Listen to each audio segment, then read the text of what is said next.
Europe 1 Soir. 19h, 21h, Pierre de Villeneuve.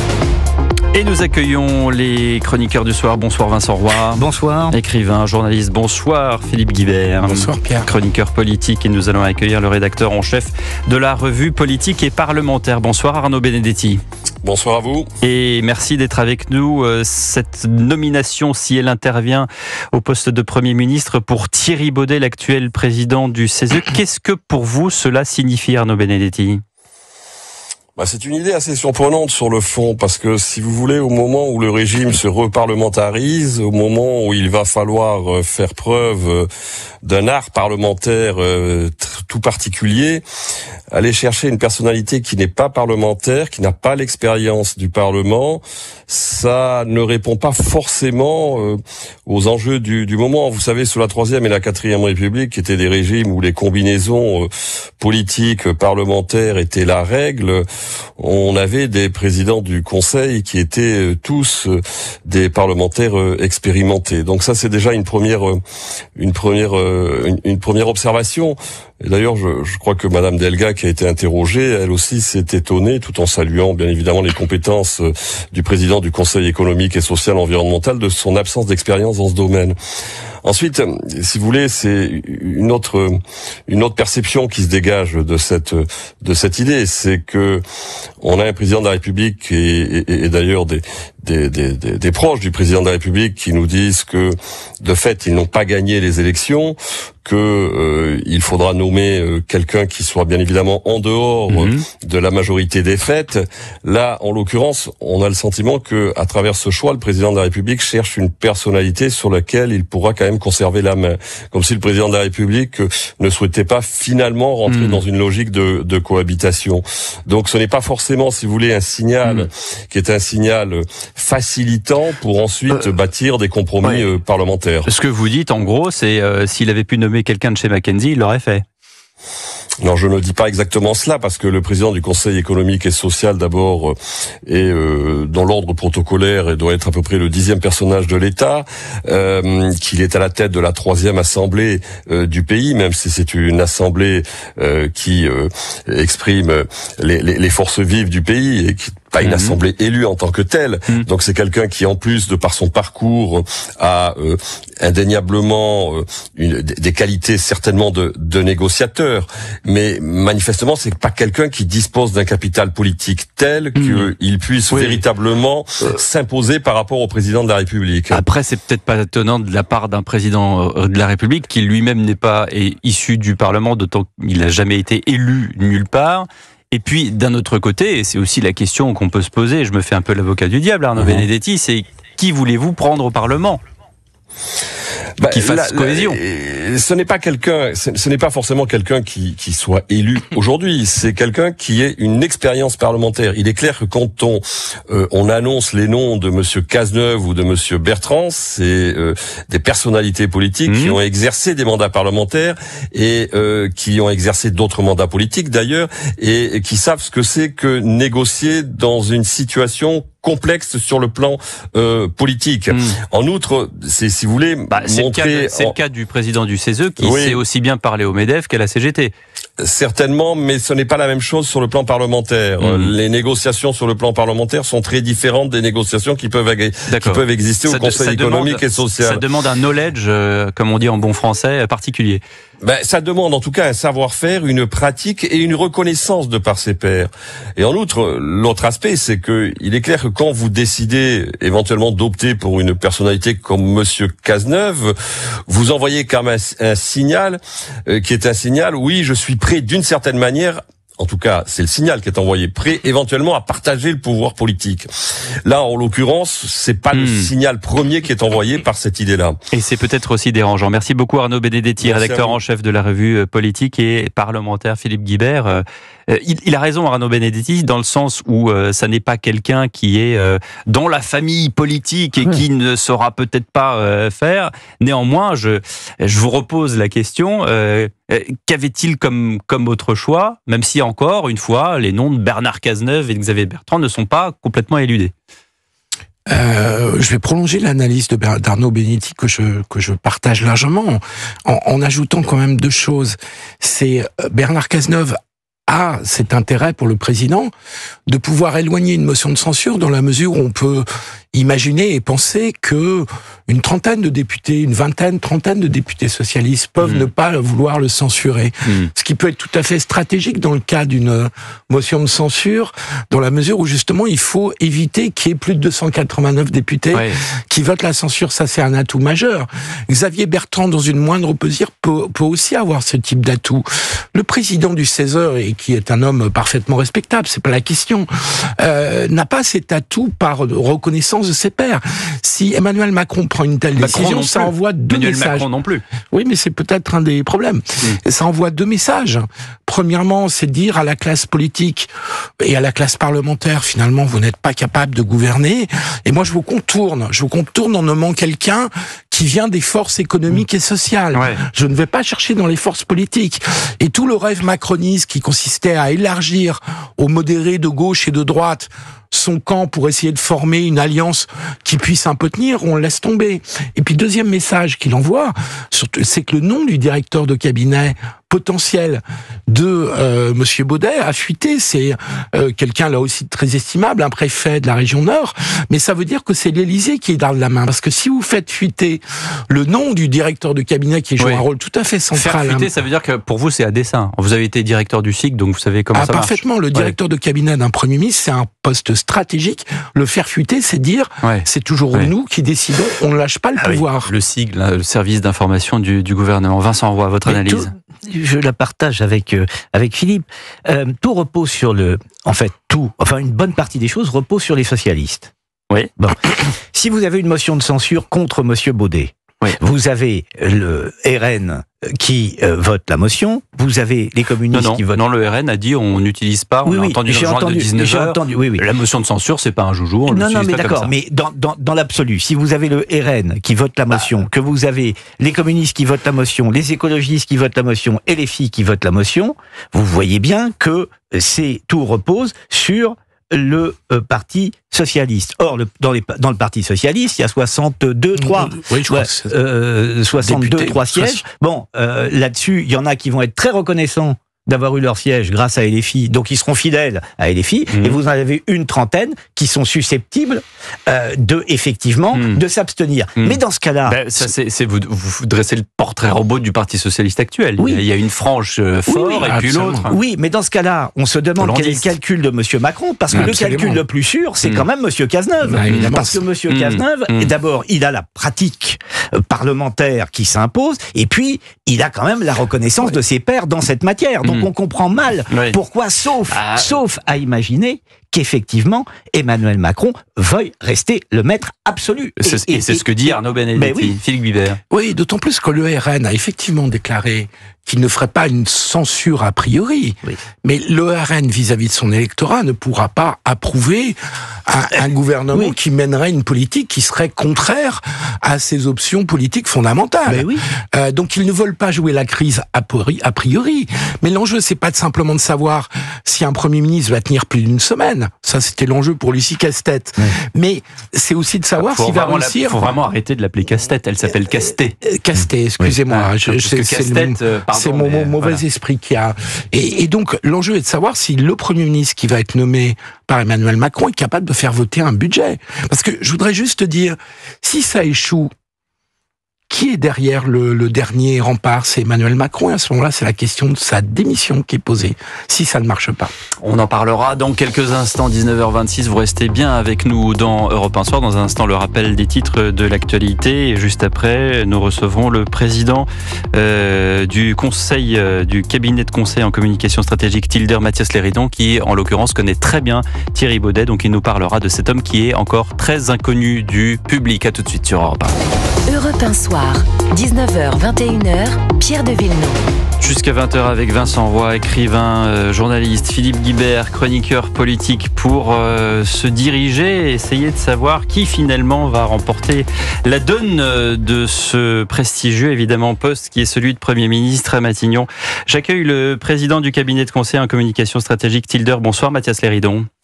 Bonsoir Pierre de Villeneuve. Merci d'être avec nous. Il se trouve que vous connaissez bien Thierry Baudet. C'est le dernier nom qui circule très très fortement avec celui de Bernard Cazeneuve. Il était quelqu'un qui n'est pas très connu du public. Il est le président du Conseil économique, social et environnemental. Mais à part ça, qui est-il exactement ? Je crois que Thierry Baudet, c'est avant tout un grand serviteur de l'intérêt général. C'est un homme qui écoute beaucoup. C'est un homme qui crée du dialogue. Il dit souvent qu'il est toujours omnubilé par la notion de créer du consensus, mais du consensus exigeant, pas du consensus mou et du consensus exigeant. Et puis surtout, lorsqu'on voit ce qu'il a fait au sein de cette présidence du Conseil économique, social et environnemental, on s'aperçoit que depuis maintenant 2 ans et demi, cette 3e assemblée de la Constitution de la Ve République a retrouvé une nouvelle institutionnalité.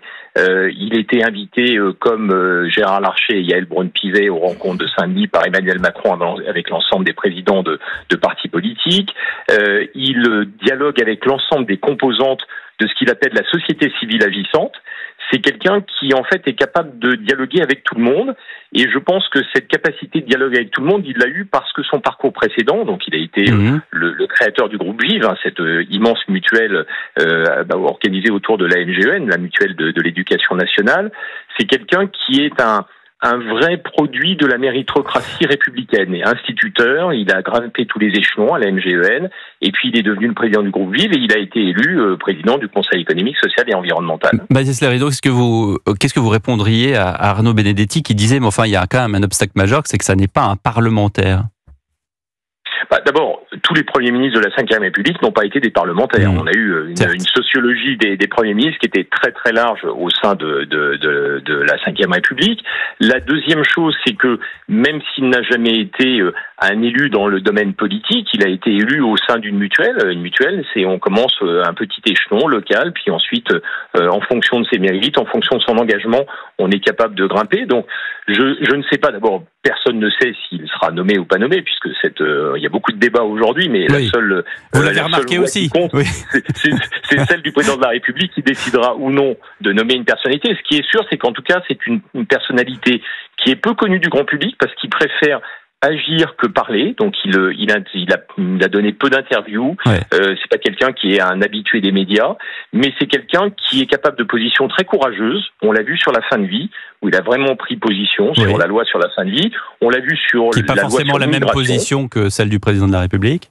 Absolument, on l'a vu sur la loi sur l'immigration, où il a aussi pris des positions courageuses. Donc c'est quelqu'un qui est à la fois capable de prendre des positions très courageuses sur des sujets de société, comme on l'a vu dans les derniers mois, et en même temps, c'est quelqu'un qui est capable de faire travailler au sein du CESE, la CGT avec le MEDEF, FO avec la CPME, les organisations environnementales avec d'autres associations familiales. Et donc, c'est quelqu'un qui est capable de faire dialoguer la société civile dans son ensemble. Est-ce que vous diriez que, parce que il vient du CESE, que c'est l'économie, le social, qu'aujourd'hui, l'une des grandes priorités des Français, c'est le pouvoir d'achat, l'autre grand non pas un obstacle, mais en tout cas un enjeu majeur de la France, c'est de réduire sa dette. Est-ce que par la paix sociale et la connaissance de la paix sociale, Thierry Baudet serait un bon candidat ? Je crois que lorsqu'on a été président d'une très grande mutuelle, dans lequel on est obligé en fait d'intégrer à la fois les sujets sociaux, donc la vie quotidienne des Français au sens le plus social du terme, et les grands équilibres économiques, parce que lorsqu'on est une mutuelle, c'est une entreprise, et donc il faut en même temps faire en sorte d'avoir une stratégie d'entreprise. En tout cas, c'est quelqu'un qui est capable de maîtriser les deux sujets, c'est-à-dire la dimension sociale et les enjeux sociaux qui peuvent exister dans une société, et les contraintes économiques qui existent lorsqu'on est dans la vie économique, parce qu'une mutuelle, c'est une entité économique qui a sa stratégie, ses équilibres économiques, ses équilibres budgétaires. Donc, c'est quelqu'un qui, en tout cas, maîtrise ces deux environnements-là. Merci beaucoup de vos précisions concernant Thierry Baudet et Mathias Lérido. Je rappelle que vous êtes président du cabinet de conseil en communication stratégique Tilder. Voilà, on connaît un petit peu plus de la personnalité de cet homme de 62 ans. Qu'est-ce que ça vous inspire, Philippe Guibert? Je vous ai entendu, je vous ai regardé, vous écoutiez attentivement ce qui s'était dit. Oui, mais je crois sur parole, Mathias Lérido, sur le fait que Thierry Baudet soit un homme de dialogue, forcément, parce que dans sa fonction, il connaît tout le monde et son rôle est de les faire dialoguer. Et donc, je ne doute pas un instant de ses qualités. Le problème, c'est que on est dans une période où le Parlement a retrouvé un rôle par l'absence même de majorité. Et donc, on ne peut pas contourner le Parlement. Et que la première négociation à avoir... pas, et puis il y a eu d'autres premiers ministres, en effet, qui... je crois savoir... Pas dans un contexte où il n'y avait pas de majorité, et où le premier enjeu de négociation, c'est avec le Parlement. Vous auriez une majorité claire et nette à l'Assemblée nationale, le président de la République... On n'est pas dans le contexte de Georges Pompidou, qui est remarqué pour ses talents, voilà, ça c'est sûr que... Oui, et quand Georges Pompidou, qui est le dernier Premier ministre à avoir été renversé, De Gaulle a dissous, organisé un référendum sur l'élection du président, mais lui a gagné, De Gaulle, en 62. Et donc il a renommé Georges Pompidou en disant « Vous êtes gentil, moi j'ai gagné les élections », et donc je renomme Georges Pompidou, qui est ensuite devenu un parlementaire, un homme de parlement remarquable. Mais qui a connu aussi le monde de la banque, enfin voilà, c'est... Oui, mais là, à partir du moment où vous avez une assemblée qui est à peu près d'accord sur rien, il faut d'abord trouver un chemin à l'Assemblée. Et j'ajoute un point, c'est que derrière ce débat sur des personnes, c'est un débat sur la conception des institutions et du rôle de Matignon. C'est-à-dire que Emmanuel Macron oscille entre deux possibilités. Soit il considère que finalement Matignon n'est pas le vrai poste politique. Le poste politique, c'est président, c'est l'Élysée. Mais à ce moment-là, avec le risque que la personne qu'il nomme soit renversée par l'Assemblée, soit il considère que Matignon, c'est le point d'entrée pour le Parlement. À ce moment-là, qu'il faut qu'il nomme un politique. Vincent Roy, en tout cas, les choses s'accélèrent. Le fait même que Gabriel Attal soit à l'Élysée en ce moment, ce que disait Arthur Delaborde en entame du journal de 19h. Qui que ce soit, que ce soit Xavier Bertrand, Bernard Cazeneuve ou Thierry Baudet, en tout cas, j'ai l'impression que le processus est... il a même intérêt de s'accélérer parce qu'il vous aura pas échappé qu'il y a quand même un budget à faire tenir debout. Bon, donc... Sachant qu'Emmanuel Macron a, d'après les informations qu'on avait à la mi-journée, essayé de retarder le budget. Oui. C'est inscrit dans la Constitution, le calendrier. Ça va pas être facile à bouger. Il y a une chose, vous savez, qui est très frappante lorsqu'on regarde tout ça avec un peu de recul, me semble-t-il, c'est que quand Emmanuel Macron est arrivé au pouvoir, il a prophétisé d'une certaine façon que le clivage droite-gauche était totalement dépassé et que nous étions dans autre chose. Mais regardez là. Regardez ce qui se passe. Il a complètement les mains dans le cambouis avec le clivage droite-gauche qui n'a jamais été aussi... Enfin, qui revient au galop. Qui revient au galop en tous les cas. Donc, il s'est absolument philosophiquement trompé. Ce clivage, il est plus vivant que jamais. Ou en tout cas, il faut qu'il compose et avec la gauche et avec la droite pour trouver une solution là. En tout cas, en ce qui concerne les autres candidats et celui qu'on cite encore beaucoup, Bernard Cazeneuve, écoutez ce que disait Olivier Faure ce matin chez nos confrères de BFM TV à propos de l'ancien Premier ministre. La question n'est pas une question de casting. La question, c'est pourquoi faire ? Les Français n'ont pas voté simplement pour voir un espèce de bal avec des gens qui chaque jour se présentent pour dire qu'ils seraient effectivement meilleurs que le voisin. La réalité, c'est qu'ils ont demandé du changement, des ruptures avec la politique qui était conduite pendant 7 ans par Emmanuel Macron et son équipe. Et donc, nous censurerons toute forme de continuité avec le macronisme. Bernard Cazeneuve est socialiste. Vous censureriez Bernard Cazeneuve ? Il l'a été. Il est aujourd'hui à la tête d'un mouvement qui s'appelle la Convention. Moi, je ne sais pas au nom de quoi Bernard Cazeneuve va aller parler avec le chef de l'État. Voilà, donc pour Olivier Faure, c'est clair, Bernard Cazeneuve, il est plus socialiste. Il est dans un nouveau parti, et puis il dit « Nous censurons toute forme de continuité du macronisme ». Donc, ça vaut pour Cazeneuve, ça vaut pour Baudet aussi. Voilà, alors c'est là où ça devient intéressant. Parce qu'en fait, ce qui est très intéressant, c'est d'avoir, si j'ose dire, et si c'est possible, un coup d'avance sur le président de la République. En admettant qu'il nomme Monsieur Baudet. D'accord ?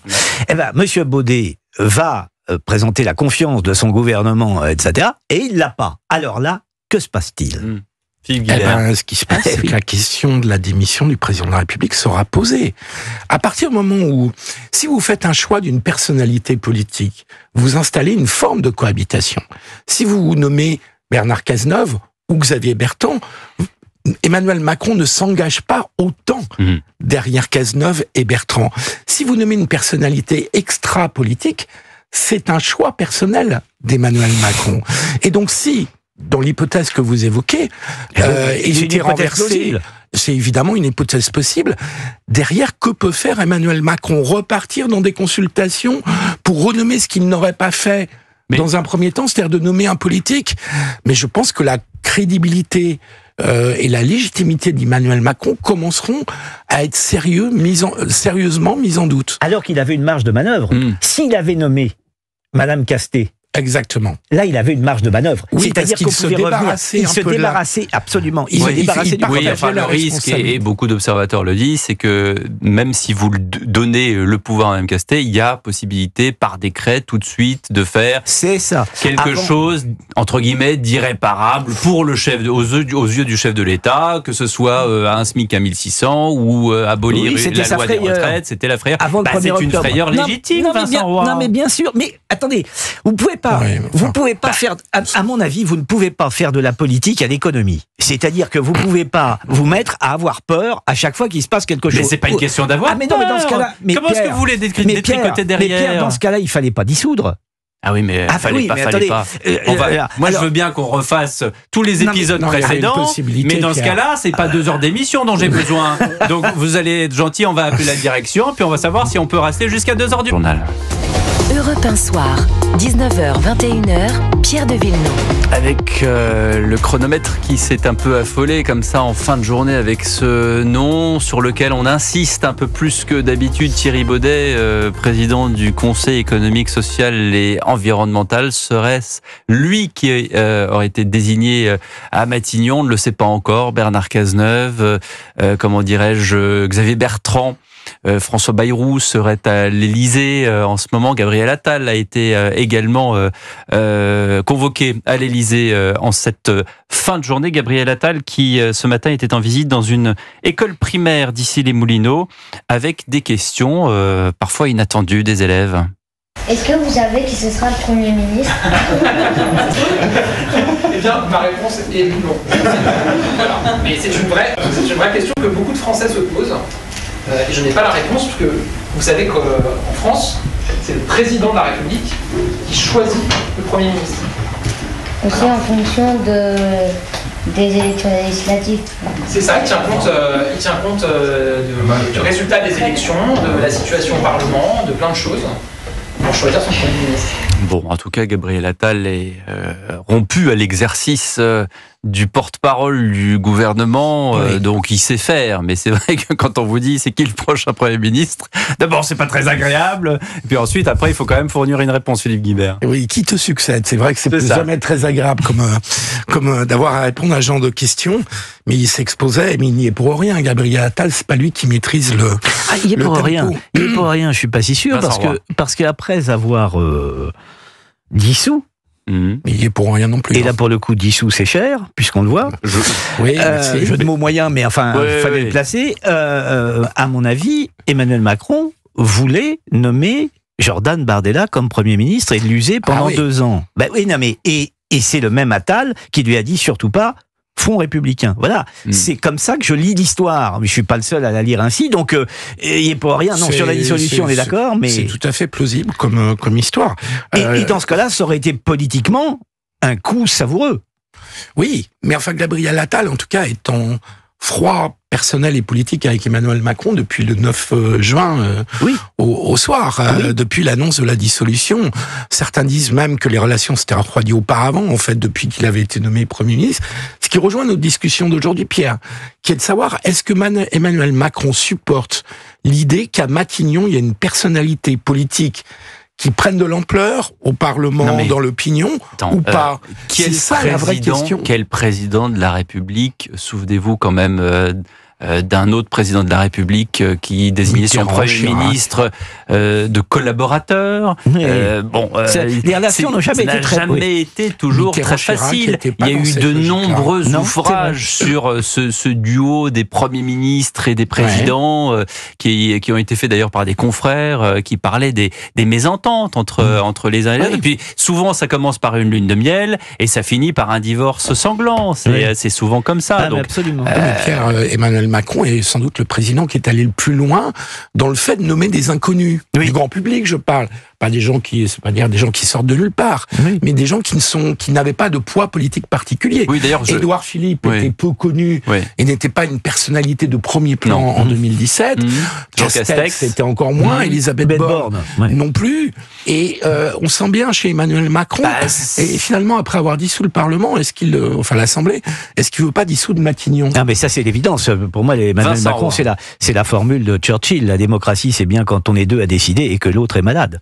C'est exactement ce qu'il pense. C'est-à-dire qu'il voudrait décider de tout seul et finalement le Premier ministre, c'est ce qu'il ferait avec Monsieur Baudet, c'est-à-dire avoir quelqu'un à sa solde. Il aurait beaucoup plus de mal avec Monsieur Cazeneuve, avec Monsieur Cazeneuve. Vincent, jusqu'au jour où Thierry Baudet soit claque la porte, comme a fini par le faire Édouard Philippe, soit en prenant des décisions qui contreviennent à la volonté du président Macron. Ça n'est pas possible avec le caractère d'Emmanuel Macron. Je ne vois pas comment c'est possible. Et dans ce cas-là, on reprend, on rejaillit sur la théorie de Philippe qui dit, dans ce cas-là, il saute. Parce que je vois pas comment vraiment, je ne vois pas comment c'est possible. Oui, mais est-ce que c'est quelque chose qu'on dit depuis plusieurs jours déjà, est-ce que de toute façon, on ne rentre pas dans un cycle où il va y avoir un Premier ministre tous les 2 mois?